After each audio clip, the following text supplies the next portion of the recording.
Stock మార్కెట్లో invest చేసే ముందు మీ యొక్క స్టాక్ అడ్వైజర్తో కానీ లేదా మీ యొక్క ఓన్ రీసెర్చ్ అనాలిసిస్తో ఇన్వెస్ట్మెంట్ చేయాల్సిందిగా కోరుచున్నాను. ఈ వీడియో కేవలం ఎడ్యుకేషన్ పర్పస్ కోసం చిత్రీకరించడం జరిగింది. We're not responsible for your trading and investment. Also we're not SEBI registered అండి. సో హాయ్ అండి, నేను మీ ములగపాటి తెలుగు ట్రేడర్ అని. ఎలా ఉన్నా అందరూ బాగున్నారా? సో గైస్, గడిచిన కొన్ని రోజులుగా నేను ట్రేడింగ్ చేస్తూ ఆపేశాను. అంటే స్టాప్ లాస్ అవుతున్నాయి ఎక్కువగానే. నేను ఒక 3-4 డేస్ నుంచి ట్రేడింగ్ చేయట్లేదు అనమాట. అంటే ప్రజెంట్ మన దగ్గర క్యాష్లో, అంటే నేను క్యాష్లోనే క్యారీ చేస్తాను ప్రజెంట్. ఎందుకంటే మార్కెట్ పైకి లేదు కిందకి లేదు, మిడ్లో ఉందన్నమాట. అంటే మార్కెట్ పీక్స్ ఎప్పుడంటే 26,000 అనమాట, అదేంటి నిఫ్టీ. ఓకే, సో ఇది 25 పీక్స్లోనూ లేదు, అలాగని ఫాల్లోనూ లేదు. సో అందుకని కంప్లీట్లీ క్యాషే క్యారీ చేస్తాను అనమాట. ఎక్కడైనా సరే నేను ఇన్వెస్ట్మెంట్ చేసేది ఇప్పుడు బై అండ్ డిప్స్ అనే ప్రాసెస్ యూజ్ చేస్తున్నానండి. అంటే నేను ఇన్వెస్ట్మెంట్స్లో ప్రజెంట్ నేను ఫోకస్ చేస్తున్నాను. ట్రేడింగ్ కొంతకాలం గ్యాప్ చేస్తాను. ఎందుకు? ఇప్పుడు మన దగ్గర మనీ లేనప్పుడు మనం ట్రేడింగ్ చేయాలి, నా ఉద్దేశంలో నన్ను అడిగితే. ఓకేనా? సో మన దగ్గర మనీ ఉన్నది, ఓకేనా, ఆల్రెడీ స్టాక్స్ నుంచి మంచి ప్రాఫిట్స్ వచ్చినాయి, సరిపోయింది, మనకు కావాల్సిన ప్రాఫిట్ వచ్చింది. మళ్ళీ ఎందుకు ట్రేడింగ్? ఇప్పుడు ట్రేడింగ్ మన దగ్గర లేను, ఇప్పుడు మనీ లేదు అంటే అప్పుడు మనం ట్రేడింగ్లో చేయడం కొంచెం బెస్ట్. బట్ కానీ ప్రజెంట్ మన దగ్గర మనీ ఉన్నప్పుడు ఇన్వెస్ట్మెంట్ ఎందుకు చేయకూడదు? ఆల్రెడీ ఇన్వెస్ట్మెంట్ చేసి మంచి ప్రాఫిట్స్ వచ్చినాయి, సో లెట్ us డూ. ఓకేనా? సో నేనేంటంటే ప్రజెంట్ నేను ఏట్లో ఇన్వెస్ట్మెంట్ చేశాను అన్న విషయం గురించి నేను ఇప్పుడు ఎక్స్ప్లెయిన్ చేస్తానండి. అయితే ఇప్పుడు ప్రజెంట్ ఏంటంటే, ఇప్పుడు మనం ఒక షేర్ గురించి చెప్పాలి అంటే దానికి ఒక సెబీ సర్టిఫికేషన్ కావాలి. నా దగ్గర సర్టిఫికేషన్ లేదు, కేవలం ఒక నోటి మాటగానే చెప్తున్నాను. స్క్రీన్లో ఎక్కడ కూడా ఎపీరియన్స్ ఇవ్వట్లేదండి, ఐఎమ్ సో సారీ. నేను రూల్స్ ఒప్పుకోవట్లేదు, సో అందుకని కేవలం నోటి మాటగా చెప్తున్నాను. నేను ఎప్పుడు ఇచ్చాను, ఎక్కడ ఎంట్రీ ఇచ్చాను అనేది కూడా నేను ఎక్కడ కూడా ఎక్స్ప్లెయిన్ చేయట్లేదు. ప్రజెంట్ అయితే నేను నిఫ్టీ బీస్లో అయితే ఎంట్రీ ఇచ్చాను అనమాట. ఓకేనా? నిఫ్టీ బీస్ అంటే నిఫ్టీ 50, ఏదైతే నిఫ్టీలో ఉండేటువంటి 50 షేర్స్లో ఇన్వెస్ట్మెంట్ చేసి ఉంటాయన్నమాట ఈ నిఫ్టీ బీస్ అనేది. సో దీంట్లో మూవ్ వస్తుందంటే, నిఫ్టీలో మూవ్ వస్తుందంటే దీంట్లో కూడా మూవ్ వస్తున్నట్టు అనమాట. ఇది ఒక ఈటీఎఫ్ అనమాట. ఓకే, ఇది ఒక ఈటీఎఫ్ షేర్ అనమాట. సో ఈటీఎఫ్లో ఇన్వెస్ట్మెంట్ చేస్తాను. ETF is not nothing but MTF లాంటిది. అంటే మ్యూచువల్ ఫండ్స్ ఎలా ఉంటుందో ఈటీఎఫ్ కూడా అలాంటిది అనమాట.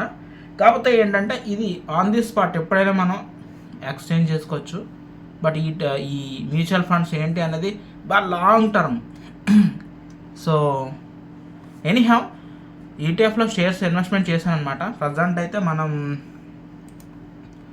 నిఫ్టీ బీస్లో ఒక 11 షేర్లు అయితే బై చేశానమాట. ప్రజెంట్ అది 30 రూపాయలు ప్రాఫిట్లోనే వెళ్తున్నాయండి. 11 షేర్లు కూడా 30 రూపాయలు ప్రాఫిట్లోనే వెళ్తుంది, ఎక్కడ లాస్ లేదు. అండ్ ఇంకొక షేర్ కూడా ఇన్వెస్ట్మెంట్ చేశాను. కాదు, షేర్ పేరు చెప్పాలా వద్దా? ఎందుకంటే నేను చాలా మంచి స్ట్రాటజీ తోటి నేను ట్రేడింగ్ చేస్తానండి. నాకు చెప్పబుద్ధి అయితే లేదు కానీ చెప్తున్నాను. విప్రో అనమాట. విప్రోలో నేను ఆల్రెడీ ఎంట్రీ ఇచ్చేసానండి. ఓకేనా? మళ్ళీ ఇప్పుడు నా చూసి మీరు ముందుగా చెప్తున్నానండి, ఇది ఎటువంటి బై అండ్ సెల్ రికమెండేషన్ కాదు. మీరు కాస్త చెక్ చేసుకోండి. విప్రో ప్రజెంట్ మార్కెట్లో 248 ఆ నెంబర్లో రన్ అవుతుందన్నమాట. 248.6. దాని పీక్స్ వచ్చేటప్పుడు 330 అండి, 320 సంథింగ్ ఎంత చిల్లర ఉంది.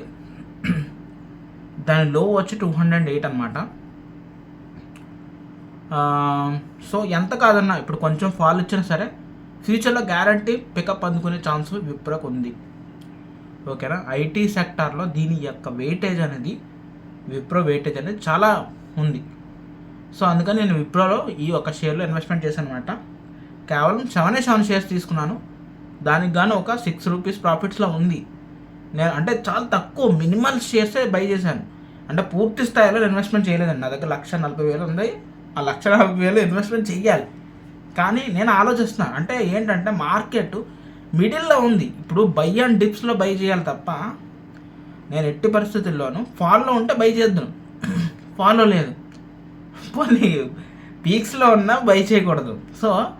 సో లెట్ మీ నేను నా ఉద్దేశం ఏంటంటే బై అండ్ డిప్స్. ఎక్కడైతే డిప్స్ వస్తాయో అక్కడ ఇన్వెస్ట్మెంట్ చేసుకుంటూ పోతాను, ఎప్పుడైతే ప్రాఫిట్ వస్తుందో అక్కడ ఎగ్జిట్ చేస్తాను. ఓకేనా? సో అది నా ప్రాసెస్ అనమాట. సో అందుకని చాలా తక్కువ మొత్తంలో డిప్స్లో ఇన్వెస్ట్మెంట్ చేస్తున్నానండి. సో ఎప్పుడైతే ఎక్కడ మోర్ డిప్స్ అనిపిస్తుందో అక్కడ నేను ఇన్వెస్ట్మెంట్ చేసుకుంటూ పోతాను. ఎప్పుడైతే పీక్స్లోకి వెళ్తుందో ఎగ్జిట్ చేస్తాను.